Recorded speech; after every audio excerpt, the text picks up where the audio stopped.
Well, good morning and welcome to Coffee and Devotion with Pastor Mike. Today's April the 6th.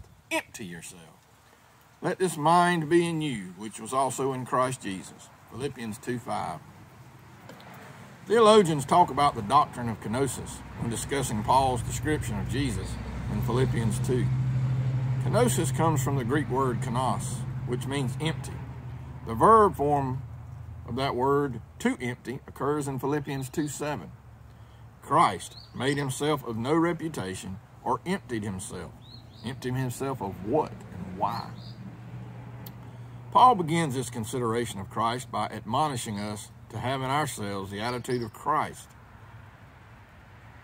He explains that attitude in Philippians 2:6-8, where he says, Christ did two things. He emptied himself and humbled himself. Paul says that when Jesus came to earth, he emptied himself of his glory, not his deity, but the glory that was rightfully his. Instead of glory, he filled himself with humility, taking on the very nature of a human servant. His humility led him to be obedient to the calling on a dying cross for sins of the world. Paul wrote, is this the kind of attitude we should have in ourselves? Emptying ourselves of rights and ambitions and humbling ourselves as servants of God and others. Consider what keeps you from serving others.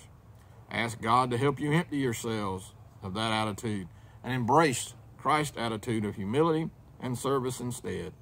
Emptying ourselves of pride and ambition is a choice we can make with God's help. Remember, have a cup of coffee and a chat with Jesus. And as always, peace and blessings to you.